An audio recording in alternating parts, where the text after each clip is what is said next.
Assalamualaikum dan selamat sejahtera. Hari ni cikgu terasa nak tukar mood sekejap nak jadi kartun. So, korang tengoklah cikgu dalam karakter kartun, okey? Tapi kita masih lagi perlu meneruskan bab 3 kita. So, jom!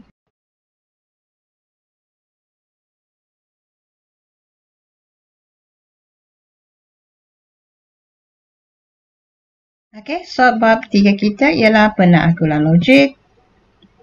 Kita teruskan standard kandungan 3.2 hujah dengan standard pembelajaran 3.2.1 menerangkan maksud hujah dan membezakan hujah deduktif dan hujah induktif. Apakah yang dimaksudkan dengan hujah? Hujah ialah proses membuat kesimpulan berdasarkan penyataan.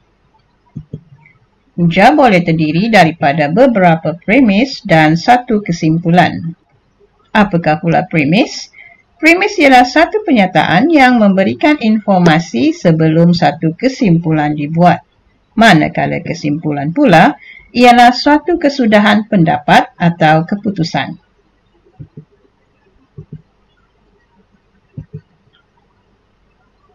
Penyataan boleh dibahagikan kepada penyataan khusus dan juga penyataan umum. Sebagai contoh, untuk menjelaskan penyataan khusus, cikgu berikan contoh yang berikut. 21 boleh dibahagi tepat dengan 3. Kenapa kita katakan penyataan khusus? Kerana di dalam penyataan ini dinyatakan dengan jelas nilai yang spesifik, iaitu 21. Untuk membezakannya dengan penyataan umum, selalunya penyataan adalah dinyatakan secara umum sahaja tanpa ada satu nilai yang khusus.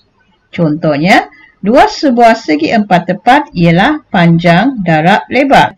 Maksudnya, untuk mengira luas sebuah segi empat tepat dinyatakan secara umum sahaja iaitu panjang darab lebar. Bagi hujah pula boleh dibahagikan kepada dua jenis iaitu hujah deduktif dan juga hujah induktif. Hujah deduktif ialah proses kesimpulan khusus yang dibina berdasarkan premis umum. Sebagai contoh, semua nombor genap boleh dibahagi tepat dengan 2. Maka 246 boleh dibahagi tepat dengan 2. Okey, pada premisnya dinyatakan semua nombor genap, tetapi tidak dinyatakan secara spesifik apakah nombor genap yang berkenaan. Dan pada bahagian kesimpulannya barulah dinyatakan dengan jelas nilai nombor genap yang berkaitan iaitu 246.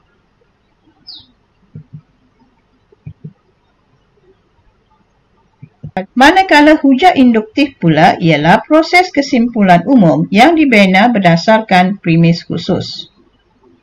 Contohnya, 1 tambah 1 sama dengan 2, 1 tambah 3 sama dengan 4, 3 tambah 5 sama dengan 8. Kesemua ini dalam premis ini sangat-sangat jelas dinyatakan nilai yang spesifik. Manakala kesimpulannya adalah dibuat secara umum iaitu dengan menyatakan hasil tambah dua nombor ganjil ialah suatu nombor genap. Dengan tidak menyatakan secara spesifik apakah nombor ganjil dan nombor genap yang dimaksudkan. Okey, cikgu telah pun memberikan penjelasan dan penerangan berkaitan dengan hujah deduktif dan juga hujah induktif. Marilah kita cuba menyelesaikan latihan ini bersama sekadar untuk menguji sejauh mana pemahaman masing-masing. Okey, soalan yang cikgu berikan ialah tentukan sama ada hujah berikut ialah hujah deduktif ataupun hujah induktif. Okey, cuba lihat soalan yang pertama. Semua faktor bagi 6 ialah faktor bagi 12. 1, 2, 3 dan 6 ialah faktor bagi 6. Maka 1, 2, 3 dan 6 ialah faktor bagi 12. Okay, dalam premisnya hanya disebutkan semua faktor bagi 6. Tetapi tidak dinyatakan nilai yang khusus. Hanya dalam kesimpulan diberitahu bahawa 1, 2, 3 dan 6 ialah faktor bagi 12. Jadi, sesuatu yang umum kepada yang khusus merupakan satu hujah deduktif. Okey, untuk soalan yang kedua, 5 kuasa 2 darab 5 kuasa 3 sama dengan 5 kuasa 5. 5 kuasa 3 darab 5 kuasa 4 sama dengan 5 kuasa 7. 5 kuasa 4 darab 5 kuasa 5 sama dengan 5 kuasa 9. Maka 5 kuasa M darab 5 kuasa N sama dengan 5 kuasa M tambah N. Okay, kita tengok premisnya. Semua dinyatakan nilai dengan jelas. Dan ini adalah suatu yang khusus. Tetapi pada bahagian kesimpulannya pula diwakilkan dengan huruf M dan N sahaja, iaitu suatu yang umum. Jadi, khusus kepada umum merupakan hujah induktif. Seterusnya, soalan yang ketiga. 2 darab 1 sama dengan 2. 2 darab 2 sama dengan 4. 2 darab 3 sama dengan 6. Maka pola nombor 2, 4, 6 boleh ditulis sebagai 2N, di mana N sama dengan 1, 2, 3. Okey, lihat premisnya. Semuanya adalah nilai yang spesifik, iaitu yang khusus, tetapi pada bahagian kesimpulan digunakan perwakilan N, iaitu suatu yang umum. Jadi kita dapat tentukan hujah ini merupakan hujah induktif kerana daripada suatu yang khusus kepada yang umum.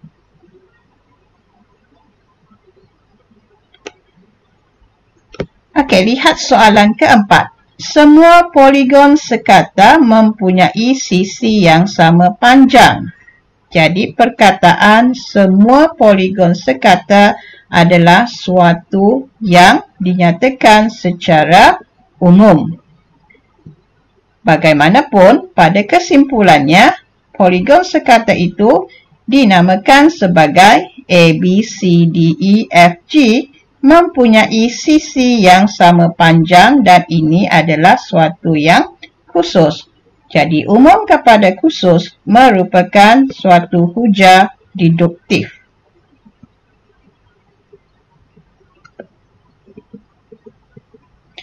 Soalan kelima juga lebih kurang macam soalan keempat, berbunyi semua gandaan 10 berakhir dengan digit sifar.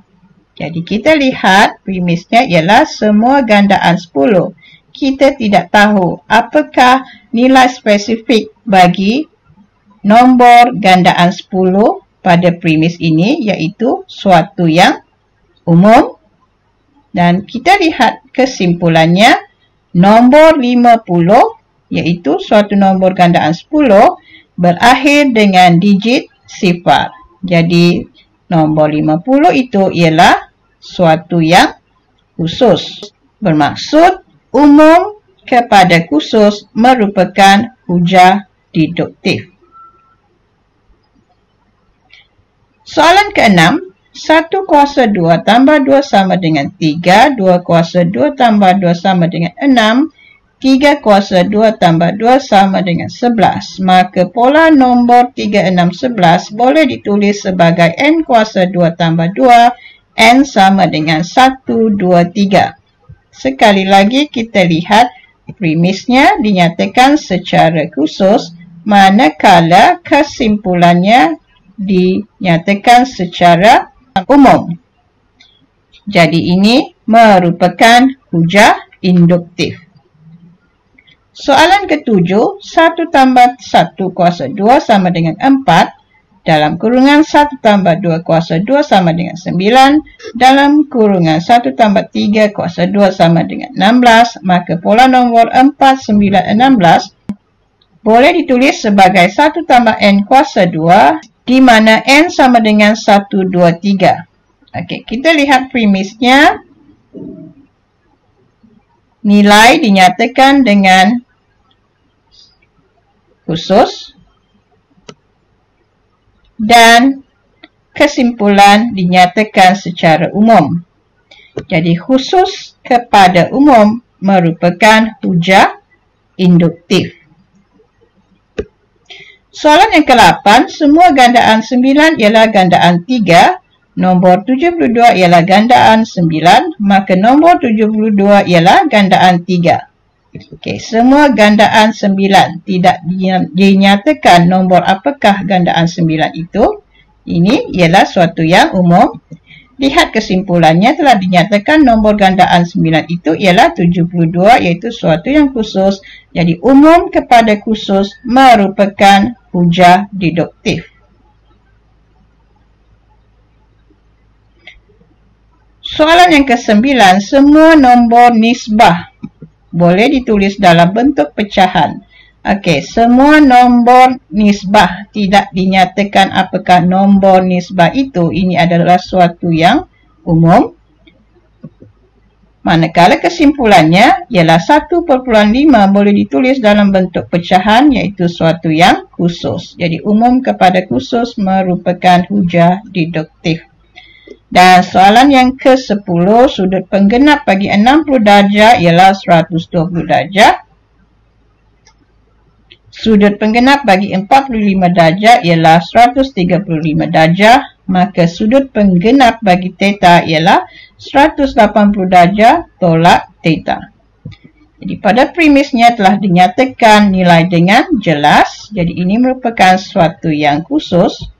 Dan pada kesimpulannya pula dinyatakan secara umum. Jadi khusus kepada umum merupakan hujah induktif. Okey, thank you. Sampai di sini sahaja untuk kali ini. Jika anda suka pembelajaran bersama cikgu melalui video ini, bolehlah klikkan button like dan share kepada rakan-rakan anda. Dan yang paling penting ialah klikkan button subscribe sebagai tanda sokongan kepada cikgu. Jumpa lagi.